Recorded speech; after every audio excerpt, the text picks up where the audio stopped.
Bismillahirrahmanirrahim. Assalamualaikum warahmatullahi wabarakatuh. Nama saya Aryani Julianti, NPM 21026 dari Prodi Farmasi Angkatan 2021 Nisba.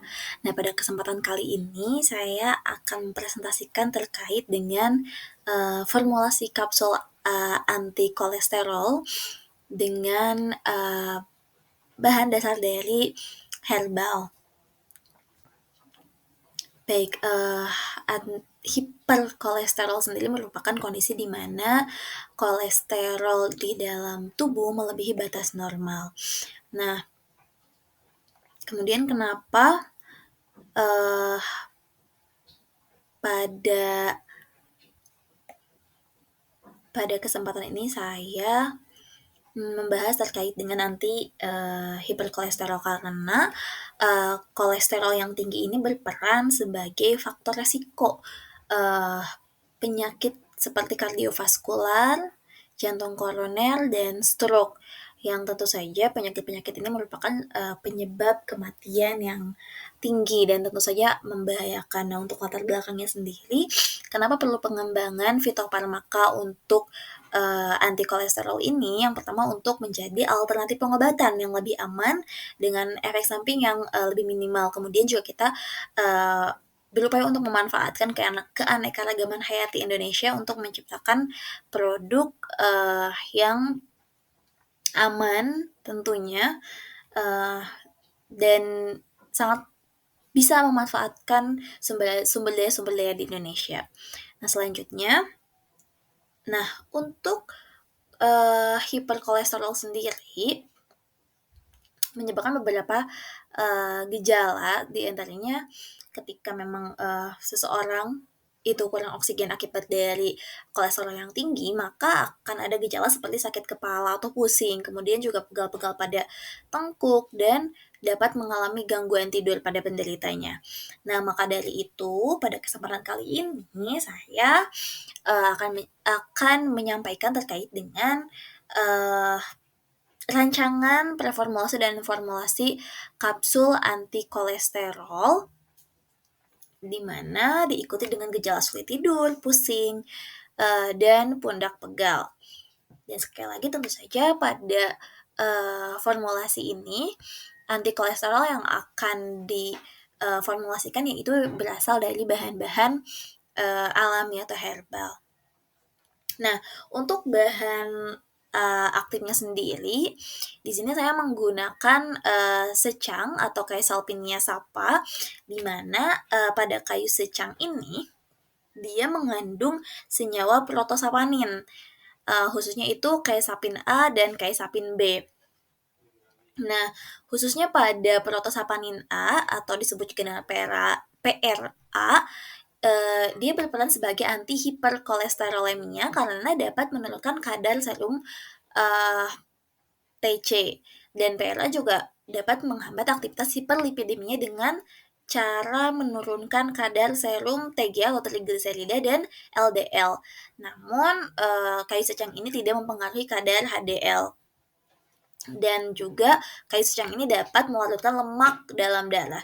Nah, ternyata kayu secang ini juga tidak hanya mempunyai efek utama yang baik untuk hiperkolesterol, namun juga kayu secang memiliki efek antiinflamasi, di mana efek antiinflamasinya ini tuh diperoleh juga dari PRA dengan cara meningkatkan serum MMP9, IL-6, TNF-alpha, dan pengaturan jalur komunikasi NF-kB yang mengaktifkan sel-sel imun. Dan penggunaan secang untuk diformulasikan menjadi kapsul herbal anti kolesterol ini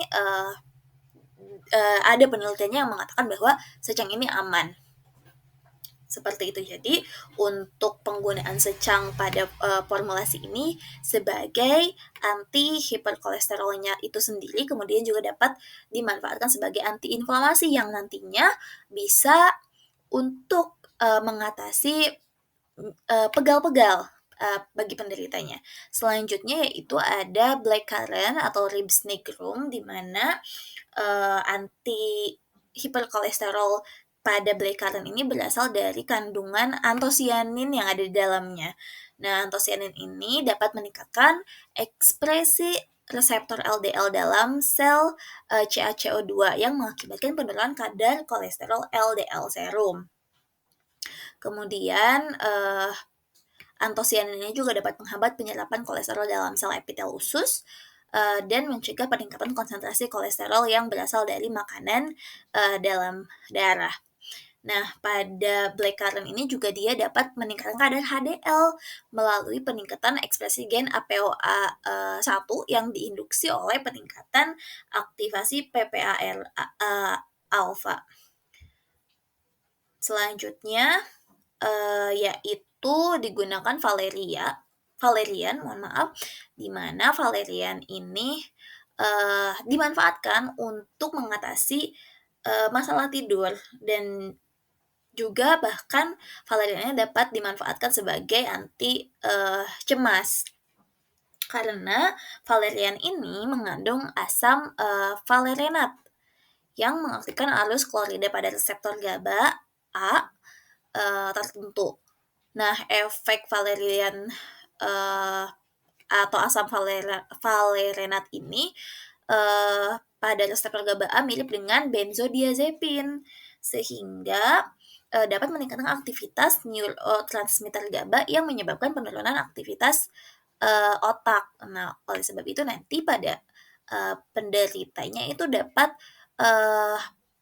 mengatasi masalah tidur. Selanjutnya yaitu ada ginkgo biloba. Nah, ginkgo biloba ini di dalamnya itu ada terpenoid dan juga flavonoid yang memberikan efek antioksidan. Nah, antioksidan tersebut melindungi sel endotel vaskular dari stres oksidatif dengan cara menghilangkan radikal bebas. Kemudian juga dia dapat meningkatkan aliran darah ke otak dan perifer melalui modulasi aliran darah.